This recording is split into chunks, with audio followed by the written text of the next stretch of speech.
വലിയൊരു മരവിപ്പ് പടരുന്ന രാത്രിയുടെ ഇരുളിൽ കാസിൽ ബ്ലാക്കിന് മുകളിലായി ആകാശം മുട്ടിനിൽക്കുന്ന ഭീമാകാരമായ മഞ്ഞുമതിലിനു മുകളിലൂടെ തണുത്ത കാറ്റ് ഒരു രോദനം പോലെ വീശിയടിച്ചു.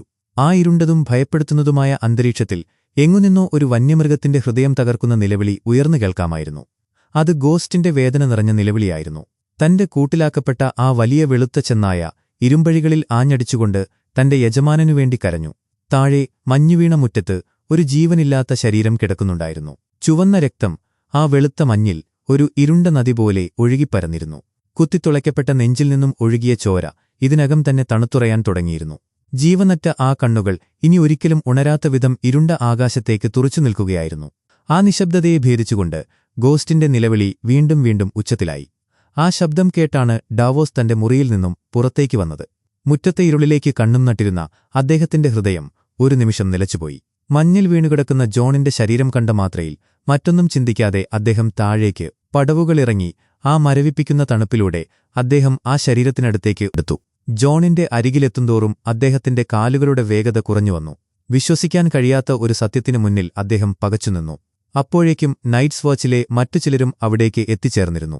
കടുത്ത സങ്കടത്തോടെ ഡാവോസ് ആ തണുത്ത ശരീരത്തിനരികെ മുട്ടുകുത്തിയിരുന്നു. "ഇത് നമ്മുടെ കമാൻഡറാണ്," ഒരു കാവൽക്കാരൻ നടുക്കത്തോടെ പറഞ്ഞു. ആ വാക്കുകൾ ആ രാത്രിയിലെ തണുപ്പിനേക്കാൾ ഭയാനകമായിരുന്നു. അപ്പോഴേക്കും ഡൊളോറസ് എഡും മറ്റു കാവൽക്കാരും കിതച്ചുകൊണ്ട് ഡാവോസിന് പിന്നിലായി വന്നുനിന്നു. അവരുടെ കണ്ണുകളിൽ ഭയവും അവിശ്വാസവും നിഴലിച്ചിരുന്നു. "ഇവനെ അകത്തേക്ക് മാറ്റാൻ എന്നെ സഹായിക്കൂ," ഇടറുന്ന ശബ്ദത്തിൽ ഡാവോസ് അവരോടായി പറഞ്ഞു. ആ സഹോദരങ്ങൾ വേദനയോടെ ജോണിന്റെ ശരീരം താങ്ങിയെടുത്ത് അവിടെ നിന്നും നടന്നു നീങ്ങി. എന്നാൽ ഡാവോസ് മാത്രം അവിടെ തന്നെ നിന്നു. ആ മഞ്ഞിൽ തളംകെട്ടി നിൽക്കുന്ന രക്തത്തിലേക്ക് നോക്കി വരാനിരിക്കുന്ന വലിയൊരു വിപത്തിനെക്കുറിച്ച് അദ്ദേഹം ചിന്തിക്കുകയായിരുന്നു.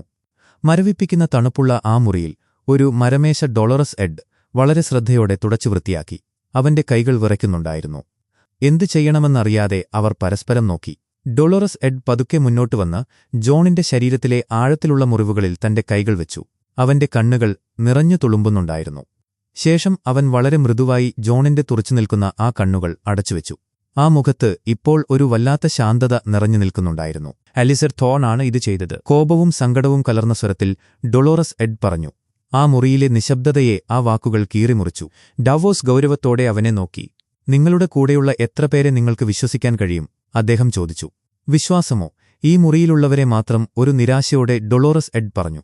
"ആ ചെന്നായയ്ക്ക് നിന്നെ അറിയാമോ?" ഡാവോസ് വീണ്ടും ചോദിച്ചു. ഡൊളോറസ് എഡ് തിരിഞ്ഞുനോക്കി അതേ എന്ന് അർത്ഥമാക്കുന്ന രീതിയിൽ തലയാട്ടി. "നമുക്ക് കിട്ടാവുന്ന എല്ലാ സഹായവും ഇപ്പോൾ ആവശ്യമാണ്," ഡാവോസ് ഉറച്ച ശബ്ദത്തിൽ പറഞ്ഞു. ഡൊളോറസ് എഡ് വാതിലിനടുത്തേക്ക് നടക്കാൻ തുടങ്ങിയതും പുറത്തുനിന്നും ആരോ വാതിലിൽ മുട്ടുന്ന ശബ്ദം കേട്ടു. ഒരു നിമിഷം എല്ലാവരും സ്തംഭിച്ചുനിന്നു. അപകടം മണത്ത കാവൽക്കാർ തങ്ങളുടെ വാളുകൾ ഉറയിൽ നിന്നും പുറത്തെടുത്തു. സർ ഡാവോസ് വാതിലിനു പുറത്തുനിന്നും മെലിസാന്ദ്രയുടെ നേർത്ത ശബ്ദം കേട്ട്. ഡൊളോറസ് എഡ് സംശയത്തോടെ ഡാവോസിനെ നോക്കി. അദ്ദേഹം തലയാട്ടി സമ്മതം നൽകിയതോടെ കാവൽക്കാർ വാളുകൾ തിരികെ വെച്ചു. വാതിൽ തുറന്നപ്പോൾ മെലിസാൻഡ്രെ അകത്തേക്ക് കടന്നുവന്നു. മേശപ്പുറത്ത് കിടക്കുന്ന ജോണിന്റെ ശരീരം കണ്ട മാത്രയിൽ അവളുടെ മുഖത്തെ ധൈര്യം ചോർന്നുപോയി. അവളുടെ കണ്ണുകളിൽ ഭയം നിറഞ്ഞു. "ഞാൻ അഗ്നിയിൽ അവനെ കണ്ടിരുന്നു. വിന്റർഫെല്ലിൽ അവൻ യുദ്ധം ചെയ്യുന്നത് ഞാൻ കണ്ടിരുന്നു," വിറയ്ക്കുന്ന ശബ്ദത്തിൽ അവൾ പറഞ്ഞു. അവളുടെ വിശ്വാസങ്ങൾ മുഴുവൻ തകർന്നടിയുന്നതുപോലെ അവൾക്ക് തോന്നി. "അഗ്നിയെക്കുറിച്ച് എനിക്ക് സംസാരിക്കാൻ കഴിയില്ല, പക്ഷേ അവൻ പോയി," ഡാവോസ് തികഞ്ഞ യാഥാർത്ഥ്യത്തോടെ പറഞ്ഞു. മെല്ലെ മുന്നോട്ട് വന്ന മെലിസാൻഡ്രെ തന്റെ വിറയ്ക്കുന്ന കൈകൾ കൊണ്ട് ജോണിന്റെ തണുത്ത കവിളിൽ സ്പർശിച്ചു.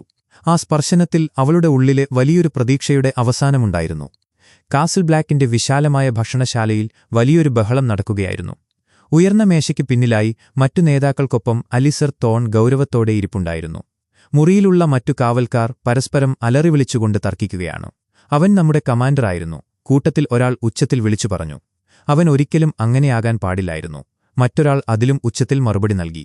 ആ മുറിയിലെ അന്തരീക്ഷം എപ്പോൾ വേണമെങ്കിലും പൊട്ടിത്തെറിക്കാവുന്ന ഒരു അഗ്നിപർവ്വതം പോലെ തിളച്ചുമറിയുകയായിരുന്നു. അലിസർ തോൺ പെട്ടെന്ന് തന്റെ ഇരിപ്പിടത്തിൽ നിന്നും എഴുന്നേറ്റു. തന്റെ വലിയ കൈകൾ കൊണ്ട് അദ്ദേഹം മേശയിൽ 3 തവണ ആഞ്ഞിടിച്ചു. ആ ഇടിമുഴക്കം കേട്ടതോടെ മുറിയിലെ ബഹളങ്ങൾ അവസാനിച്ചു. എല്ലാവരും നിശബ്ദരായി അദ്ദേഹത്തെ നോക്കി. "നിങ്ങൾ എന്തിനാണ് ഇവിടെ നിൽക്കുന്നതെന്ന് നിങ്ങൾക്ക് എല്ലാവർക്കും അറിയാം. ജോൺ സ്നോ മരിച്ചു," തികഞ്ഞ ശാന്തതയോടെ അദ്ദേഹം പറഞ്ഞു. ആ വാക്കുകൾ ആ മുറിയിൽ ഒരു വലിയ ഞെട്ടലുണ്ടാക്കി. "ആരാണ് അവനെ കൊന്നത്?"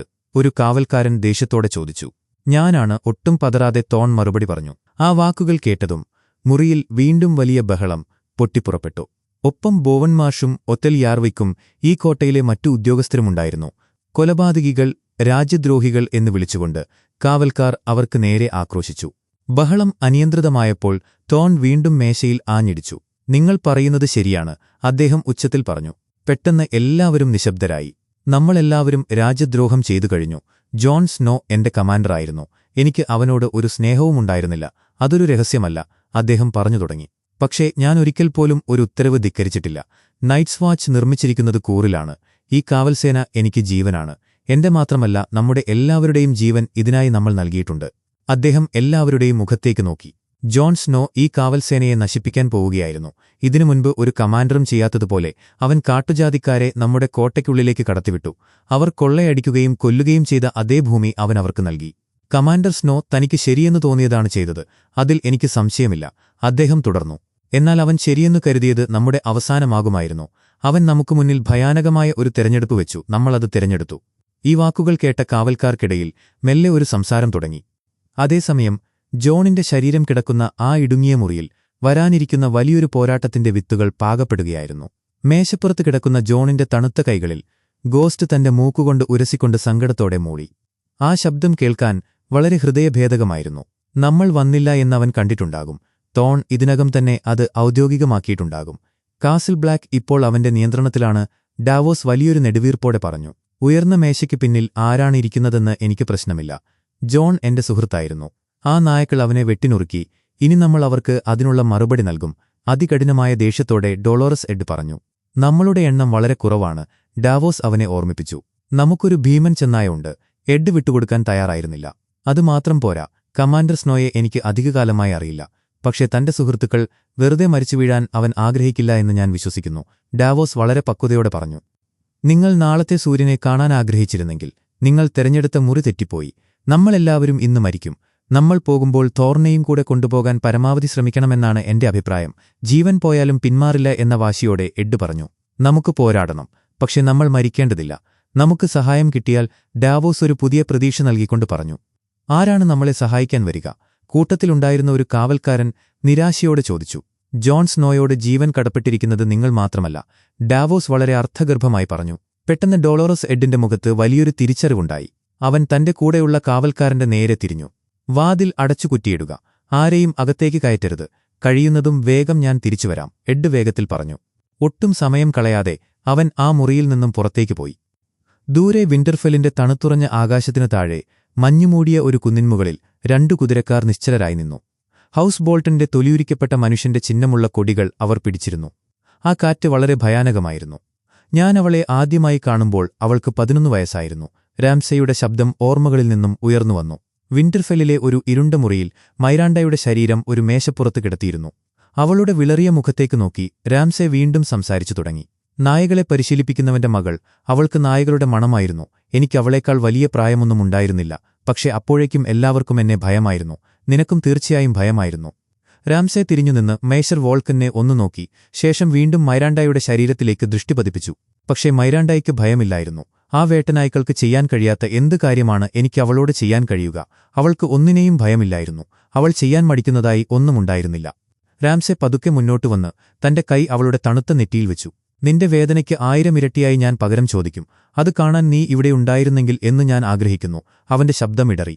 അവൻ കരയുകയാണെന്ന് തോന്നിപ്പോകും വിധം അവന്റെ മുഖം മാറിയിരുന്നു. പ്രഭോ, ഞാൻ അവൾക്കായി ഒരു കുഴിയെടുക്കാൻ പറയട്ടെയോ?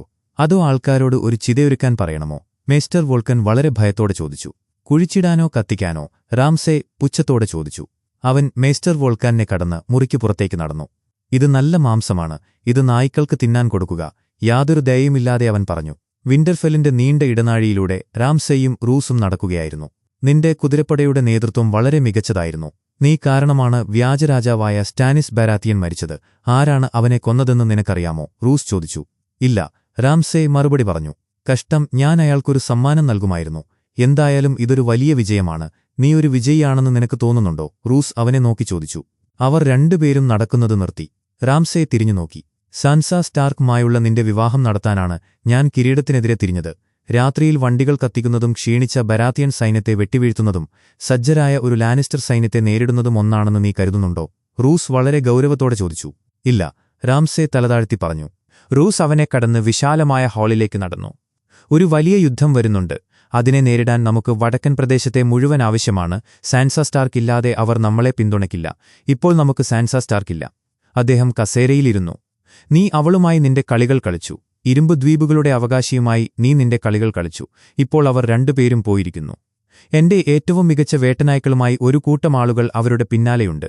അവർക്ക് അധിക ദൂരം പോകാൻ കഴിയില്ല, രാംസെ ധാർഷ്ട്യത്തോടെ പറഞ്ഞു. അത് കേട്ടതിൽ എനിക്ക് സന്തോഷമുണ്ട്. സാൻസ ഇല്ലാതെ നിനക്കൊരു അവകാശിയുണ്ടാക്കാൻ കഴിയില്ല. ഒരു അവകാശി ഇല്ലാതെ വന്നാൽ പിന്നെ. റൂസ് ഭക്ഷണമേശയിലിരുന്ന് രാംസെയെ നോക്കി. ആ മാസ്റ്റർമാർ പറയുന്നതാണ് ശരിയെന്നും ലേഡി വോൾഡർ ഒരു ആൺകുട്ടിയെയാണ് ഗർഭം ധരിച്ചിരിക്കുന്നതെന്നും നമുക്ക് പ്രത്യാശിക്കാം. ഈ വാക്കുകൾ കേട്ട രാംസെ ഞെട്ടലോടെ അയാളെ തുറിച്ചുനോക്കി. വടക്കൻ കാടുകളുടെ ഭയാനകമായ തണുപ്പിലൂടെ, മഞ്ഞുമൂടിയ മരങ്ങൾക്കിടയിലൂടെ സൻസായും ജീവനും കൊണ്ട് ഓട്ടി. അവരുടെ കാലുകൾ മഞ്ഞിൽ താഴ്ന്നുപോയിരുന്നു. കിതപ്പുകൊണ്ട് അവരുടെ നെഞ്ചു പൊട്ടുമെന്നു തോന്നി. ദൂരെ എവിടെയോ നിന്നും വേട്ടനായ്ക്കളുടെ റിരയ്ക്കുന്ന ശബ്ദം കാറ്റിലൂടെ ഒഴുകിയെത്തി. സൻസ ക്ഷീണിച്ചു നിന്നുപോയി. മുന്നോട്ടു പോയ തിയോൺ തിരികെ ഓടിവന്ന് അവളെ വലിച്ചുകൊണ്ട് വീണ്ടും മുന്നോട്ടു നടന്നു. നമുക്ക് നിൽക്കാൻ കഴിയില്ല, അവൻ കിതച്ചുകൊണ്ട് പറഞ്ഞു. അവർ വീണ്ടും ഓടാൻ തുടങ്ങി. പെട്ടെന്ന് അവർ ഒരു വലിയ മരവിച്ച നദിയുടെ മുന്നിലെത്തി. നമുക്കിവിടെ വെച്ച് നദി കടക്കണം, തിയോൺ പറഞ്ഞു. സൻസ വളരെ നേർത്ത മഞ്ഞുമൂടിയ ആ നദിയിലേക്ക് കാൽ വെച്ചതും മഞ്ഞു പൊട്ടി കാൽ വെള്ളത്തിലേക്ക് താഴ്ന്നു. അവൾ ഭയത്തോടെ ശ്വാസമെടുത്ത് പിന്നോട്ടു മാറി. എനിക്ക് കഴിയില്ല, അവൾ വിറച്ചുകൊണ്ട് പറഞ്ഞു. നായ്ക്കളെ വഴിതെറ്റിക്കാൻ ഇതൊന്നു മാത്രമേ വഴിയുള്ളൂ, തിയോൺ നിർബന്ധിച്ചു. പക്ഷേ ഇത് വല്ലാത്ത തണുപ്പാണ്. എനിക്ക് കഴിയില്ല, ഞാൻ മരിച്ചുപോകും, അവൾ കരഞ്ഞുകൊണ്ട് പറഞ്ഞു. അവന്റെ നായ്ക്കൾ ഒരു മനുഷ്യനോട് ചെയ്യുന്നത് ഞാൻ കണ്ടിട്ടുണ്ട്. അതിലും ഭേദം ഇതാണ്, തിയോൺ അവളെ ഓർമ്മിപ്പിച്ചു. അവൻ അവളെ നദിയിലേക്കിറക്കി. ആ മരവിപ്പിക്കുന്ന വെള്ളത്തിന്റെ തണുപ്പിൽ സൻസ വിറച്ചുപോയി. അവർ രണ്ടുപേരും വളരെ കഷ്ടപ്പെട്ട് ആ നദി കടന്നു. നദിക്കക്കരെയുള്ള കാട്ടിലൂടെ അവർ തളർന്നു നടക്കുകയായിരുന്നു. കടുത്ത തണുപ്പുകൊണ്ട് അവരുടെ ചുണ്ടുകൾ നീലനിറമായിരുന്നു. നായ്ക്കളുടെ കുര ഇപ്പോൾ കേൾക്കാനില്ലായിരുന്നു. പെട്ടെന്ന് തിയോൺ എന്തോ കണ്ടു. ഇങ്ങോട്ടു വരൂ, വേഗം, അവൻ പറഞ്ഞു. കടപുഴകി വീണ ഒരു വലിയ മരത്തിനടുത്തേക്ക് അവൻ അവളെ കൂട്ടിക്കൊണ്ടുപോയി. ആ മരത്തിന്റെ വേരുകൾക്കിടയിൽ മഞ്ഞ് വീഴാത്ത ഒരു ചെറിയ ഇടമുണ്ടായിരുന്നു. അവർ അവിടെ വിറച്ചുകൊണ്ടിരുന്നു. അവൻ തന്റെ കൈകൾ കൊണ്ട് അവളെ ചേർത്തുപിടിച്ചു. അവൾ തന്റെ തല അവന്റെ തോളിൽ ചായ്ച്ച് കണ്ണുകളടച്ചു. പെട്ടെന്ന് തൊട്ടടുത്തുനിന്നും നായ്ക്കളുടെ കുര കേട്ടു. നീ ഇവിടെ നിൽക്കുക, ഞാൻ അവരെ വഴിതെറ്റിച്ചു കൊണ്ടുപോകാം, തിയോൺ ധൈര്യത്തോടെ പറഞ്ഞു. ഇല്ല, നീയില്ലാതെ എനിക്ക് മുന്നോട്ടു പോകാൻ കഴിയില്ല, അവൾ കരഞ്ഞുകൊണ്ട് പറഞ്ഞു. നിനക്ക് കഴിയും, വടക്കോട്ട് മാത്രം പോകുക. കാസിൽ ബ്ലാക്കിൽ ജോൺ ഇപ്പോൾ കമാൻഡറാണ്, അവൻ നിന്നെ സഹായിക്കും, തിയോൺ പറഞ്ഞു. പക്ഷേ അടുത്ത നിമിഷം തന്നെ ഹൌസ് ബോൾട്ടണിന്റെ സൈനികരും നായ്ക്കളും അവനെ വളഞ്ഞു. ലേഡി ബോൾട്ടൺ എവിടെയാണ്, സൈന്യാധിപൻ ചോദിച്ചു. മരിച്ചു, തിയോൺ കള്ളം പറഞ്ഞു. നുണയൻ, അയാൾ ആക്രോശിച്ചു. മതിലിൽ നിന്നും ചാടിയപ്പോൾ അവളുടെ കാൽ ഒടിഞ്ഞുപോയി. ആ മഞ്ഞിൽ മരിക്കാനായി ഞാൻ അവളെ അവിടെ ഉപേക്ഷിച്ചു, അവൻ ഉറപ്പിച്ചു പറഞ്ഞു. പക്ഷേ അപ്പോഴേക്കും നായ്ക്കൾ സൻസയുടെ മണം പിടിച്ച് കുരയ്ക്കാൻ തുടങ്ങി. അവർ ആ മരത്തിന്റെ വേരുകൾക്കിടയിലേക്ക് പാഞ്ഞെടുത്തു. അവൾ അവിടെ ഭയന്നു വിറച്ചു നിൽക്കുകയായിരുന്നു. രാംസെ, ഇത്തവണ നിന്റെ ശരീരത്തിലെ ഏതൊക്കെ ഭാഗങ്ങൾ മുറിച്ചെടുക്കും എന്ന് കാണാൻ എനിക്ക് കാത്തിരിക്കാൻ കഴിയുന്നില്ല, സൈന്യാധിപൻ ക്രൂരമായി ചിരിച്ചുകൊണ്ട് പറഞ്ഞു. ഒരു സൈനികൻ അവളെ പിടിച്ചുവലിച്ചു നിർത്തി. പെട്ടെന്ന് ദൂരെ നിന്നും ഒരു കുതിരയുടെ ശബ്ദം കേട്ടു. സൈനികർ തങ്ങളുടെ വാളുകൾ ഊരി. ബ്രിയനും പോഡ്രിക്കും വാളുകളേന്തി അവർക്കുനേരെ പാഞ്ഞടുത്തു വരികയായിരുന്നു. അടുത്തുവന്ന ബ്രിയൻ ഒറ്റവെട്ടിന് അവനെ താഴെയിട്ടു. പോഡ്രിക് മറ്റൊരു സൈനികനുമായി കുതിരപ്പുറത്തിരുന്ന് പോരാട്ടം തുടങ്ങി. ബ്രിയൻ മറ്റൊരു കുതിരക്കാരനുമായി ഏറ്റുമുട്ടി. ബ്രിയൻ രക്തം പുരണ്ട വാളുമായി സൻസയുടെ അടുത്തേക്ക് നടന്നു. സൻസ ഭയത്തോടെ അവളെ നേരിടാൻ എഴുന്നേറ്റുനിന്നു. ബ്രിയൻ തന്റെ വാൾ താഴെവെച്ച് അവൾക്കു മുന്നിൽ മുട്ടുകുത്തി. ലേഡി സാൻസ, എന്റെ സേവനം ഞാൻ ഒരിക്കൽ കൂടി വാഗ്ദാനം ചെയ്യുന്നു. ഞാൻ നിങ്ങൾക്ക് കാവലായിരിക്കും, നിങ്ങളുടെ രഹസ്യങ്ങൾ സൂക്ഷിക്കും, ആവശ്യമെങ്കിൽ നിങ്ങൾക്കു വേണ്ടി എന്റെ ജീവൻ നൽകും. പഴയതും പുതിയതുമായ ദൈവങ്ങളെ സാക്ഷിയാക്കി ഞാനിത് സത്യം ചെയ്യുന്നു, ബ്രിയൻ വളരെ വികാരഭരിതയായി പറഞ്ഞു. സാൻസ സംശയത്തോടെ തിയോണിനെ നോക്കി. അവൻ അനുകൂലമായി തലയാട്ടി. എഴുന്നേൽക്കൂ, സാൻസ പറഞ്ഞു. ബ്രിയൻ എഴുന്നേറ്റു. സാൻസ അവളെ നോക്കി പുഞ്ചിരിച്ചു. കിങ്സ് ലാൻഡിങ്ങിന്റെ തിളങ്ങുന്ന സൂര്യനു കീഴെ ആകാശം വളരെ ശാന്തമായിരുന്നു. ഹൌസ് മാർട്ടലിന്റെ സൂര്യനും കുന്തവും വരച്ച പായമരങ്ങളുള്ള ഒരു കപ്പൽ റെഡ് കീപ്പിലേക്ക് അടുത്തുകൊണ്ടിരുന്നു. ആ കപ്പലിന്റെ വരവ് വലിയൊരു ദുരന്തത്തിന്റെ തുടക്കമായിരുന്നു. റെഡ് കീപ്പിലെ ഇരുണ്ട മുറിയിൽ സെർസി ഒരു മേശക്കരികിൽ നിശബ്ദയായി ഇരിക്കുകയായിരുന്നു. വാതിൽ തുറന്ന് ഒരു പരിചാരിക അകത്തേക്ക് വന്നു. ഡോണിൽ നിന്നുള്ള ഒരു കപ്പൽ തുറമുഖത്തെത്തിയിട്ടുണ്ട്, അവൾ ഭയത്തോടെ പറഞ്ഞു. ആ വാർത്ത കേട്ടതും സെർസിയുടെ മുഖത്ത് വലിയൊരു പുഞ്ചിരി വിടർന്നു. മൈർസെല, അവൾ സ്നേഹത്തോടെ മന്ത്രിച്ചു. അവൾക്ക് തന്റെ മകളെ കാണാൻ തിടുക്കമായി. അവളുടെ ഹൃദയം സന്തോഷം കൊണ്ട് മിടിക്കുന്നുണ്ടായിരുന്നു. അവൾ തുറമുഖത്തേക്കുള്ള പടവുകളിറങ്ങി. അവിടേക്കൊരു ചെറിയ വള്ളം വന്നടുക്കുന്നുണ്ടായിരുന്നു. എന്നാൽ ആ വള്ളം അടുത്തുവരുന്തോറും അവളുടെ മുഖത്തെ പുഞ്ചിരി മാഞ്ഞു തുടങ്ങി. ആ വള്ളത്തിൽ ജെയ്മയും കൂടെ ഒരു ശവപ്പെട്ടിയും ഉണ്ടായിരുന്നു. അത് കണ്ട മാത്രയിൽ അവളുടെ ലോകം തകർന്നു വീണു. അവളുടെ കണ്ണുകൾ നിറഞ്ഞു. കാലുകൾക്ക് ശക്തിയില്ലാത്തതുപോലെ അവൾക്ക് തോന്നി. റെഡ് കീപ്പിലെ തന്റെ മുറിയിൽ ജയ്മെ ബാൽക്കണിയിൽ നിൽക്കുകയായിരുന്നു. പുറത്ത് വലിയൊരു മണിമുഴങ്ങുന്ന ശബ്ദം കേൾക്കാമായിരുന്നു. ആദ്യമായി ഒരു മൃതദേഹം കണ്ടത് നീ ഓർക്കുന്നുണ്ടോ? വളരെ ശൂന്യമായ ശബ്ദത്തിൽ അവൾ ചോദിച്ചു. അമ്മ മരിച്ചപ്പോൾ ഇനി എന്ത് സംഭവിക്കും എന്ന് മാത്രമാണ് ഞാൻ ചിന്തിച്ചത്. ഓരോ പകലും ഓരോ രാത്രിയും അമ്മയെ കാണാനിപ്പോൾ എങ്ങനെയിരിക്കും? ശരീരം വീർത്തു തുടങ്ങിയോ? തൊലി കറുത്ത നിറമായോ? ചുണ്ടുകൾ വരണ്ടുപോയോ? അവൾ വിതുമ്പിക്കൊണ്ട് പറഞ്ഞു. എന്റെ മൈർസല്ലയെ ഒരു ഇരുണ്ട അറയിൽ അടയ്ക്കുന്നതിനെക്കുറിച്ച് ഞാൻ ചിന്തിക്കുകയാണ്. ജയ്മെ അവളുടെ അടുത്തേക്ക് വന്ന് മുട്ടുകുത്തിയിരുന്നു. അവളുടെ മനോഹരമായ ചെറിയ മുഖം നശിച്ചു തുടങ്ങുന്നതിനെക്കുറിച്ച് ഞാൻ ചിന്തിക്കുകയാണ്. അവൾ വീണ്ടും കരഞ്ഞു. നീ അതൊന്നും ചിന്തിക്കേണ്ട, അവൻ അവളെ ആശ്വസിപ്പിച്ചു. എനിക്ക് ചിന്തിക്കണം. അവൾ തനിച്ചു കിടന്ന് കഷ്ടപ്പെടുന്നത് ശരിയല്ല, അവൾ വേദനയോടെ പറഞ്ഞു. എനിക്കവളെ രക്ഷിക്കാൻ കഴിഞ്ഞില്ല, അവൻ കുറ്റബോധത്തോടെ പറഞ്ഞു. അല്ല, ഇത് സംഭവിക്കുമെന്ന് എനിക്കറിയാമായിരുന്നു. വർഷങ്ങൾക്ക് മുൻപ് ആ മന്ത്രവാദിനി എന്നോട് പറഞ്ഞിരുന്നു. എനിക്ക് 3 കുട്ടികൾ ഉണ്ടാകുമെന്നും അവർ മരിക്കുമെന്നും അവൾ പറഞ്ഞിരുന്നു. അവൾ പറഞ്ഞതെല്ലാം സത്യമായി. നിനക്കിത് തടയാൻ കഴിയുമായിരുന്നില്ല. ഇത് പ്രവചനമാണ്, ഇതാണ് വിധി, അവൾ ഉറപ്പിച്ചു പറഞ്ഞു. നീ അത് വിശ്വസിക്കുന്നില്ല, അവൻ പറഞ്ഞു. തീർച്ചയായും ഞാൻ വിശ്വസിക്കുന്നു. അച്ഛൻ മരിച്ചപ്പോൾ നീ തന്നെ എന്നോട് പറഞ്ഞില്ലേ, നമ്മൾ ഒരുമിച്ച് നിൽക്കണം എന്ന്. ആളുകൾ നമ്മളെ വേർപെടുത്താനും നമ്മുടേത് തട്ടിയെടുക്കാനും ശ്രമിക്കുമെന്ന്. അതൊരു പ്രവചനമായിരുന്നു. ഞാൻ നിന്നെ കേട്ടില്ല. നീ പറഞ്ഞതെല്ലാം സത്യമായി, അവൾ നിരാശയോടെ പറഞ്ഞു. ജയ്മെ തന്റെ കൈകൾ അവളുടെ കവിളിൽ വെച്ചു. പ്രവചനങ്ങൾ തുലയട്ടെ, വിധി തുലയട്ടെ, നമ്മളല്ലാത്ത മറ്റെല്ലാവരും തുലയട്ടെ. ഈ ലോകത്തിൽ നമ്മൾ മാത്രമാണ് പ്രധാനം. അവർ നമ്മളിൽ നിന്നും തട്ടിയെടുത്തതെല്ലാം നമ്മൾ തിരികെ പിടിക്കും, അതിൽ കൂടുതലും, അവൻ വളരെ ദേഷ്യത്തോടെയും വാശിയോടെയും പറഞ്ഞു. അവൻ അവളെ കെട്ടിപ്പിടിച്ചു. അവിടെയുള്ളതെല്ലാം നമ്മൾ സ്വന്തമാക്കും, അവൻ വീണ്ടും പറഞ്ഞു. കിങ്സ് ലാൻഡിങ്ങിലെ ആ ഇരുണ്ട തടവറയിൽ തണുപ്പ് അരിച്ചിറങ്ങുന്നുണ്ടായിരുന്നു. പ്രതീക്ഷകളുടെ അവസാനത്തെ വെളിച്ചവും അണഞ്ഞു തുടങ്ങിയ ആ കൽത്തറയിൽ മുഷിഞ്ഞ വസ്ത്രങ്ങളണിഞ്ഞ് മാർജറി ചുരുണ്ടുകൂടിയിരുന്നു. ഒരു കാലത്ത് രാജാക്കന്മാരെപ്പോലും തന്റെ സൗന്ദര്യത്താലും ബുദ്ധിയാലും നിയന്ത്രിച്ചിരുന്ന ഒരു രാജ്ഞിയുടെ കണ്ണുകളിൽ ഇപ്പോൾ ഭയവും ക്ഷീണവും മാത്രമായിരുന്നു. സെപ്റ്റയുടെ ക്രൂരമായ നോട്ടങ്ങൾ അവളെ കൂടുതൽ തളർത്തിക്കൊണ്ടിരുന്നു. പെട്ടെന്ന് ആ വലിയ ഇരുമ്പുവാതിൽ കഠിനമായ ശബ്ദത്തോടെ തുറക്കപ്പെട്ടു. കാൽപ്പെരുമാറ്റം കേട്ട് അവൾ സാവധാനം തലയുയർത്തി നോക്കി. തികഞ്ഞ ശാന്തതയോടെ ഹൈസ്പാരോ അകത്തേക്ക് കടന്നുവന്നു. ഹൈസ്പാരോ വളരെ സാവധാനം നടന്ന് മാർജറിയുടെ അടുത്തേക്ക് വന്നു. അവളുടെ മുഖത്തേക്ക് വീണുകിടന്നിരുന്ന മുടിയിഴകൾ അദ്ദേഹം വളരെ മൃദുവായി മാടിയൊതുക്കി. തന്റെ സഹോദരനെക്കുറിച്ച് അവൾ ചോദിച്ചപ്പോൾ സർ ലോറാസ് അല്ല തന്നെ ഇവിടേക്ക് കൊണ്ടുവന്നത് എന്നായിരുന്നു അദ്ദേഹത്തിന്റെ മറുപടി. നിങ്ങളുടെ ഭർത്താവ് നിങ്ങളെ വല്ലാതെ മിസ് ചെയ്യുന്നുണ്ടെന്നും പാപങ്ങളെ ഇല്ലാതാക്കാൻ കുറ്റസമ്മതം നടത്തണമെന്നും അദ്ദേഹം ശാന്തനായി അവളോട് പറഞ്ഞു. എന്നാൽ തനിക്ക് ഒന്നും പറയാനില്ലെന്ന് അവൾ ഉറപ്പിച്ചു പറഞ്ഞപ്പോൾ ഇനിയും മൈലുകൾ താണ്ടാനുണ്ടെന്ന് ഓർമ്മിപ്പിച്ചുകൊണ്ട് അദ്ദേഹം ആ ഇരുട്ടിലേക്ക് തന്നെ മടങ്ങിപ്പോയി. സൺസ്പിയറിന്റെ ചൂടുള്ള അന്തരീക്ഷത്തിൽ മനോഹരമായ മുറ്റത്തുകൂടി എല്ലാരിയ വളരെ ശ്രദ്ധയോടെ ഡോറനെ അദ്ദേഹത്തിന്റെ വീൽചെയറിലേക്കിരുത്താൻ സഹായിക്കുകയായിരുന്നു. കൂടെ ടൈനും ആരിയോയും മറ്റു ചില കാവൽക്കാരുമുണ്ടായിരുന്നു. അദ്ദേഹം വീൽചെയറിലിരുന്നു. എല്ലാരിയ അദ്ദേഹത്തിന് പിന്നിലായി ഒരു തലയണ വെച്ചുകൊടുത്തു. ഓബറിൻ ഒരു സാഹസികനായി ജീവിക്കാൻ ജനിച്ചവനാണ്, ഞാൻ ഭരിക്കാനും, അദ്ദേഹം വീണ്ടും പറഞ്ഞു. ദൈവങ്ങൾ വിഡ്ഢികളല്ല, നിങ്ങൾ വളരെ മോശമൊരു സാഹസികനാകുമായിരുന്നു. പിന്നെ ഓബറിൻ അവനൊരു പരാജയപ്പെട്ട ഭരണാധികാരിയുമാകുമായിരുന്നു. എല്ലാരിയ ചിരിച്ചുകൊണ്ട് പറഞ്ഞു. അവിടേക്ക് ഒരു മാസ്റ്റർ നടന്നുവന്നു. നിന്റെ അമ്മ വളരെ ബുദ്ധിയുള്ള ഒരു സ്ത്രീയാണെന്ന് നിനക്കറിയാമോ? ഡോറാൻ ചിരിച്ചുകൊണ്ട് ടൈനോട് പറഞ്ഞു. പ്രിൻസ് ഡോറൻ മാസ്റ്റർ വണങ്ങിക്കൊണ്ട് ഒരു സന്ദേശം അദ്ദേഹത്തിന് നൽകി. അദ്ദേഹം അത് തുറന്നു വായിച്ചു. രാജകുമാരി മൈർസല്ല, അദ്ദേഹം പറഞ്ഞു തുടങ്ങിയതും പെട്ടെന്ന് ടൈൻ തന്റെ ബൂട്ടിൽ ഒളിപ്പിച്ചിരുന്ന ഒരു കഠാരയെടുത്ത് ഏരിയോയുടെ മുതുകിൽ ആഴത്തിൽ കുത്തിയിറക്കി. അവൻ അവിടെ തന്നെ മരിച്ചു വീണു. ഒട്ടും സമയം കളയാതെ എല്ലാരിയ തന്റേതായ ഒരു കഠാരയെടുത്ത് ഡോറാനിന്റെ നെഞ്ചിലും കുത്തി. ഭയന്നുപോയ ആ മാസ്റ്റർ ഓടിരക്ഷപ്പെടാൻ ശ്രമിച്ചെങ്കിലും ടൈൻ ആ കഠാര ഏരിയോയുടെ ശരീരത്തിൽ നിന്നും വലിച്ചൂരി അയാളുടെ കഴുത്തിനു പിന്നിലേക്കെറിഞ്ഞു. അയാളും മരിച്ചു വീണു. എല്ലാരിയ തന്റെ കഠാര ഡോറാനിന്റെ നെഞ്ചിൽ നിന്നും ഊരിയെടുത്തു. അദ്ദേഹത്തെ താഴേക്ക് തള്ളിയിട്ടു. കൂടെയുണ്ടായിരുന്ന കാവൽക്കാർ യാതൊന്നും ചെയ്യാതെ നോക്കി നിൽക്കുകയായിരുന്നു. ദുർബലരായ പുരുഷന്മാർ ഇനിയൊരിക്കലും ഡോൺ ഭരിക്കില്ലെന്ന് അട്ടഹസിച്ചുകൊണ്ട് എല്ലാരിയ അദ്ദേഹത്തെ നിലത്തേക്ക് തള്ളിയിട്ടു. അല്പമകലെ തന്റെ മുറിയിൽ ശവസംസ്കാര ചടങ്ങുകൾക്കായുള്ള കല്ലുകളിൽ കണ്ണുകൾ വരയ്ക്കുകയായിരുന്നു ട്രിസ്റ്റൈൻ. അവിടേക്കെത്തിയ ഒബറായും നൈമേരിയായും യാതൊരു ദയയുമില്ലാതെ അവനെ വകവരുത്തി. മുന്നിൽ നിന്ന് പോരാടാനൊരുങ്ങിയ ആ യുവാവിനെ പുറകിൽ നിന്നും കുന്തം കൊണ്ട് കുത്തിവീഴ്ത്തി അവർ ആ ചതി പൂർത്തിയാക്കി. മീറിനിലെ പൊടിപിടിച്ച തെരുവുകളിലൂടെ ടിരിയനും വാരിസും നടക്കുകയായിരുന്നു. വെയിലിന്റെ ചൂട് ആ നഗരത്തെ ഒരു ചൂളയാക്കി മാറ്റിയിരുന്നു. ഡേനറിസ് തങ്ങളെ ഉപേക്ഷിച്ചുപോയി എന്ന ചിന്ത ജനങ്ങളുടെ മനസ്സിൽ വലിയൊരു അസംതൃപ്തി ഉണ്ടാക്കിയിട്ടുണ്ട് എന്ന് അവർക്ക് മനസ്സിലായി. സാധാരണക്കാരുടെ വേഷത്തിൽ നടന്ന അവർ നഗരത്തിന്റെ മുക്കിലും മൂലയിലും തങ്ങളുടെ രാജ്ഞിക്കെതിരെയുള്ള രോഷം കണ്ടു. പെട്ടെന്നൊരു വലിയ കൂട്ടം ജനങ്ങൾ ഭയന്നോടി വരുന്നത് അവർ കണ്ടു. ടിരിയനും വാരിസും കണ്ടത് ഞെട്ടിപ്പിക്കുന്ന ഒരു കാഴ്ചയായിരുന്നു. ഹാർബറിലുണ്ടായിരുന്ന കപ്പലുകളെല്ലാം വൻ തീജ്വാലകളിൽ കത്തിയെരിയുകയാണ്. പുകച്ചുരുളുകൾക്കിടയിൽ തങ്ങളുടെ ഭാവി ഇരുളടയുന്നത് അവർ തിരിച്ചറിഞ്ഞു.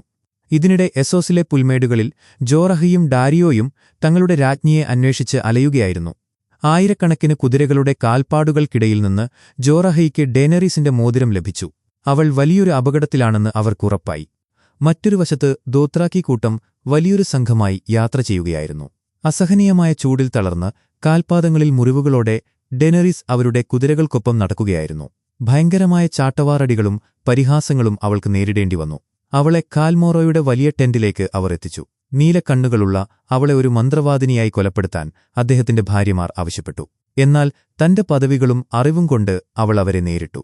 താൻ മരിച്ചുപോയ കാൽ ദ്രോഗോയുടെ ഭാര്യയായിരുന്നു എന്ന് അവൾ വെളിപ്പെടുത്തിയപ്പോൾ കാൽമോറോ അവളെ കെട്ടുകളിൽ നിന്നും സ്വതന്ത്രയാക്കി. എങ്കിലും അവളെ സുരക്ഷിതമായി മടക്കി അയക്കുന്നതിനു പകരം വിധവകൾ ജീവിക്കുന്ന വേസ് ദോത്രാക്കിലേക്ക് അയക്കാനാണ് അദ്ദേഹം തീരുമാനിച്ചത്. ഇതേസമയം തന്നെ ബ്രാവോസിലെ തെരുവുകളിൽ ആര്യ വലിയൊരു പരീക്ഷണത്തിലായിരുന്നു. കാഴ്ച നഷ്ടപ്പെട്ട അവൾക്കു ചുറ്റുമുള്ള ലോകം ശബ്ദങ്ങളാൽ മാത്രമാണ് നിലനിന്നിരുന്നത്. വാതകമായ വെയ്ഫ് തന്റെ വടി ഉപയോഗിച്ച് അവളെ ക്രൂരമായി പ്രഹരിച്ചുകൊണ്ടിരുന്നു. അന്ധതയുടെ ഇരുട്ടിൽ നിന്ന് പോരാടാൻ ശ്രമിച്ച ആര്യയെ അവൾ വീണ്ടും വീണ്ടും അടിച്ചു നിലത്തിട്ടു. കൊടുന്തണുപ്പിൽ വിറങ്ങലിച്ചു നിൽക്കുന്ന കാസൽ ബ്ലാക്കിൽ സ്ഥിതിഗതികൾ അതീവ ഗുരുതരമായിരുന്നു. ജോൺ സ്നോയുടെ ചേതനയറ്റ ശരീരത്തിന് കാവലിരിക്കുന്ന ഡാവോസിനോട് കീഴടങ്ങാൻ അലിസർ തോൺ ആജ്ഞാപിച്ചു. പുറത്ത് 40ഓളം ആയുധധാരികൾ മരണം കാത്തുനിൽക്കുമ്പോൾ ഉള്ളിലുള്ളവർ തങ്ങളുടെ അവസാന പോരാട്ടത്തിന് തയ്യാറെടുക്കുകയായിരുന്നു. എന്നാൽ മെലിസാൻഡ്രയുടെ മുറിയിൽ മറ്റൊരു രഹസ്യം ചുരുൾ നിവരുകയായിരുന്നു. തന്റെ വിശ്വാസങ്ങൾ തകർന്നു തളർന്നിരിക്കുന്ന അവൾ കണ്ണാടിക്ക് മുന്നിലെത്തി. കഴുത്തിലെ മാന്ത്രിക രത്നമാല അവൾ ഊരിമാറ്റി. ആ നിമിഷം യൗവനം തുളുമ്പുന്ന അവളുടെ ശരീരം ചുക്കിച്ചുളിഞ്ഞ ഒരു വൃദ്ധയുടേതായി മാറി. നൂറ്റാണ്ടുകളുടെ ഭാരം പേറുന്ന ആ രൂപം പതുക്കെ കട്ടിലിലേക്ക് നീങ്ങി പുതപ്പിനടിയിൽ മറയുന്നതോടെ ആ ദൃശ്യം അവസാനിക്കുന്നു. എപ്പിസോഡ് അവസാനിക്കുന്നു. ഗെയിം ഓഫ് ത്രോൺസിന്റെ ബാക്കി എപ്പിസോഡുകൾ മിസ്സാവാതിരിക്കാൻ ഇപ്പോൾ തന്നെ ചാനൽ സബ്സ്ക്രൈബ് ചെയ്യുക. Thank you so much.